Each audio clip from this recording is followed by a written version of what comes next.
So I think I may have fixed the purple, maybe. Yeah, I don't see it.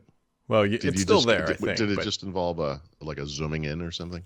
so what I did was I made it when you're on the other monitor. I made it full screen, and Hmm. then I shrunk the crop like Yeah, right. five That's what I figured. pixels. Yeah, I had said to so we record these videos for this Eternal Spring thing we do, about Hmm. Mexico. And right now, for example, in the bottom of your of your side of the screen, well, I guess it's just the screen. I can see your name, right? Hmm. So when my wife and I record these videos, it's like our names are in the corner of the thing, and it's like, why? So you look at it, and you're like, why can't I get rid of this? And in Zoom, all you can like the only thing I could figure out was I'll just change the name of each of us to a period. So it's just like a little white pixel. Mm-hmm. And that's what I did. And finally, because we record Windows Weekly with Zoom, and I asked Leo one day, I said, how do you get rid of the names at the bottom? I mean, it's really irritating to me. And he's like, oh, we just zoom in a little bit.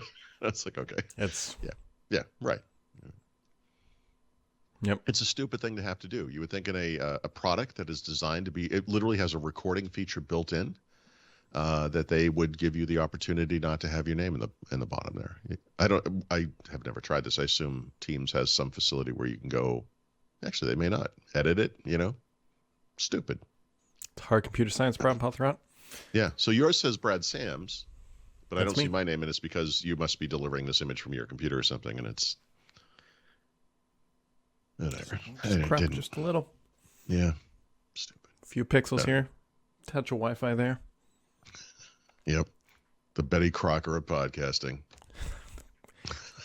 I think that's setting the bar marginally too high. That's Well, okay. Well, I could have said the Julia Childs. I don't know why Betty Crocker came out. Anyway, good morning. Google laid off a whole bunch of people today, or are going to, joining Yeah, everybody else. no surprise there. They're also doing something I find. In fact, I'm going to be writing about this in some capacity, and that's what I was just working on when we started. They're bringing back the co-founders. Yes, I saw This that. is always it worked great for Apple. Although, obviously, in that case, when Steve Jobs came back, he had a company they bought. It was a different situation. I mean, those guys have just been. Yeah, I'm sure I wouldn't know their titles, but I'm sure they were co-chairman or some stupid things or something. So it's not like they really left, but they haven't been involved in day to day for years and years. This doesn't always work great. Yeah. I know Michael Dell sort of came back and doing more day to day stuff, and when they took Dell private, right? Mm-hmm. They're doing fine. Tim Waite, I think his name. No, it's the guy from Gateway. Oh, I don't even know. If it's not Tim Waite, it's something like Tim Waite might be Waite Group. I don't. But whoever the founder of Gateway came back, and that did not work. Bill Gates, maybe, is the best example. He became chairman. I think it was when Satya Nadella came in. He came back. He was kind of an advisor. Mm-hmm. And then he wasn't, and then he was, and then they had the whole scandal, and now he's not doing anything, for Microsoft. Obviously, he's doing other things. I don't know. Like this is, I feel like this is almost a mistake for Google, not because these people can't contribute, but because you have just shown that what's happening in the wider world has put the fear of God into you. Yeah. And you are betraying a weakness. Yeah, no, that's exactly the way that I interpret it, is that he looked at what they're doing and like, we're not there, and we need more help. I don't know what are their names? Sergey Brin. Yeah. And what's the other guy? I don't know what. I know, it's awful, right? How stupid is that? I can't think of their names. Okay, who cares? But these two guys, Larry Page. I don't know what Larry Page. Geez, of course. That's a really hard name to remember. I know. So it's like, sorry, it was a complicated international name with Betty weird letters. Crocker of podcasting. Yeah. Look, it's 9:00 in the morning. The point is, I don't know what these guys have been doing. How engaged are they? Are they out there, looking at advanced technologies, or are they like jet skiing and stuff? Yeah. Like, I don't like what. No, I mean, like, what are these guys? He's going to come in with a ski goggle tan on. Like, what do you need help with again? Yeah, exactly. Who's the raccoon? He co-founded the company. I don't know. I mean, we'll see. It's inconceivable that Google doesn't have technology that's in some way getting to where ChatGPT is or whatever, right? They've already shown it off. They showed off you could call the doctor's office and have the Google Assistant make your appointment. Right.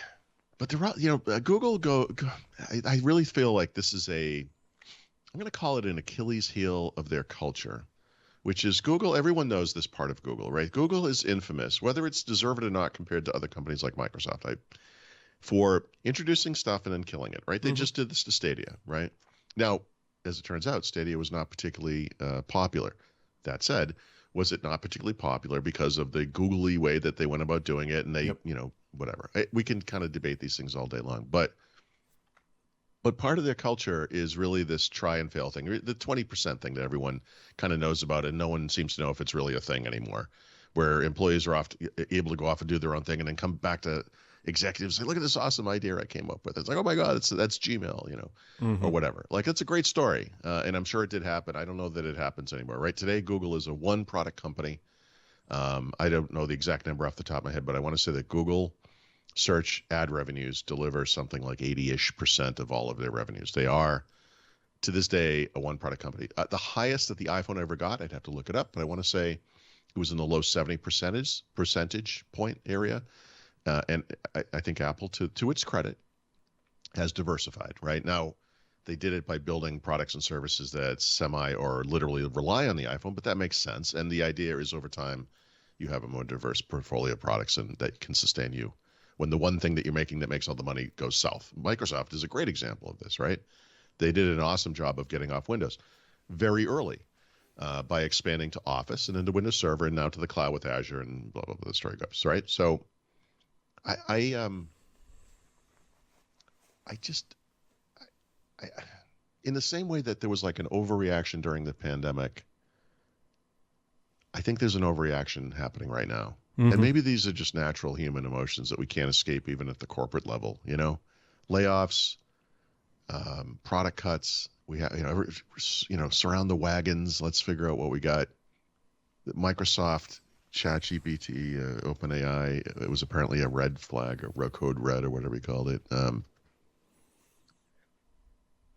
I think Google has a bigger problem than AI. Although AI shows the Achilles heel. AI is the arrow that hit that part of the guy's ankle, right? It's you have been a one product company for too long. That was the problem. OpenAI is not the problem. You have done nothing to diversify your business in a meaningful way. I know they've introduced products, but if they had to give up if they could give up everything they make except for Google search and those ads, and they would be 80% the size they are today. Like, those other things don't amount to anything or to very little, right? It's an interesting problem. I don't know. I don't think bringing back the guys that put you in this position are necessarily the solution, frankly, right? We'll find out. Anything that can impact search is a big deal to them. So it's... Yeah. Oh, yeah, for sure. Well, yeah. And obviously when Microsoft made Bing a million years ago, those two were still actively involved in the company. In fact, it probably happened before Eric Schmidt came to the company. So I don't remember I don't remember those timelines, but Bing emerged as not much of a competitor. Microsoft did their work around Cortana. I believe they entered, off the top of my head, I believe, if I'm not mistaken, they entered that market before Google did, right, for smart assistants. I know Siri, it was probably Siri, Alexa. I'm going to turn on everyone's machines. Cortana, and then Google, probably in that order, I think, but they fought that off. They're a strong number two in that market. Maybe they just got complacent. I don't know. Yeah. I mean, I maybe that's it. Well, it's scary for them. I mean, you think about it. Of course it's scary because that's what I'm saying. Like, you only have one thing that matters. If you take away Google search, if you make Google search 50% what it is today, this company drops off the face of the earth. It becomes less than Meta. It becomes less than... Yeah, I don't know. I have to make up things. I don't know. It becomes like an NVIDIA or something, like not a company that doesn't matter, but just you're on a different level now. You're just you're not one of the top 5 tech giants anymore. You're just, remember AOL? Yeah, Well, that's what happened to those guys, right? That's the fear, Yeah, we'll see. I'm sorry, off the top of my head. It's just very interesting. It really is, because I think we can all see how this can happen. The question is, will it happen? I keep coming back to the same thing, and I do this in a very I do this in a very Microsoft centric way because that's really my primary focus. But I always talk about how when the pandemic was going full strength and Amy Hood came out and said, "Oh, Windows, we had no idea, blah blah blah." I was like, God, what would make you say something like that out loud? Like it's crazy how unsophisticated that made Microsoft look. That you had no idea how, but really, the 1.5 billion users and the whatever billions in revenues, you had no idea. Interesting. But truth is, you could look at any of these companies: Amazon, Apple, Google, Meta, Microsoft, right? The top 5, and look at all the hiring they did. Look at all look at all the money that like Facebook poured into VR and AR for some reason. They make these decisions that don't seem to make a lot of sense with no understanding. Everyone knew this was temporary, right? When the pandemic was happening, as bad as it was, I think most people thought it's going to end eventually, or we just learn to live with it. Like whatever. The point is this giant surge that occurred, the pandemic as the best thing that ever happened to these companies, right? Which sounds like a horrible thing to say. There's a downside to the curve, right? That the wave collapses. Yep. Right? I don't have to become a CPA to know this. I don't have to run a company the size of Microsoft to know this. What they did during the pandemic was incredibly irresponsible and immature. And now they're reacting. They have to react to the same degree because what they did before was so stupid. It's astonishing. It boggles the mind. Yeah, no, it really does. And a lot of people lost their jobs because of it. I wonder if this is just a capitalism problem, right? Where growth at all costs, right? Something like that. I don't mean to turn it into like a weird editorial, but I mean but I talked, I think, with you about this notion of why didn't they just defer revenues without understanding whether or not that's even legal or possible. But I mean, never stopped them in the past, though. Yeah, well, there you go. Well, they used to do it with Windows 7 all the time. There must be accounting practices that you can undertake to do something to that effect, right? Whatever. I'm not in that world, but I guess my point is, companies, especially companies this big, companies that literally hold the key to our economy. You would like to think there's a stable hand on the till there, right?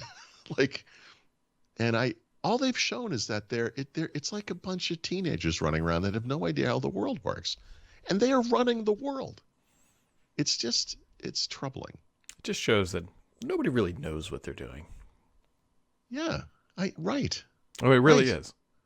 This was I don't mean to credit myself with an insight, but this was an early thing that I came to because growing up and entering this industry, like you would have done the same thing, but maybe with online things rather than books. I would buy books on some technical topic and assume that the person who wrote this book knew everything about this topic, was a genius, was a great writer, and they're the expert. They're the person. I'm going to find the answers here. And then I write my own books and I realize these people learned it as they went and didn't often know what they were talking about. And it sort of betrays the fact that you want to believe that I'll call them heroes for lack of a better term, but the people you look up to, whatever they are, have all the answers. And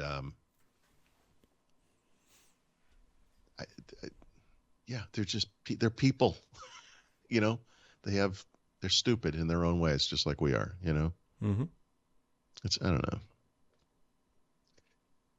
Anywho, we'll get through this. We could maybe even call them my people.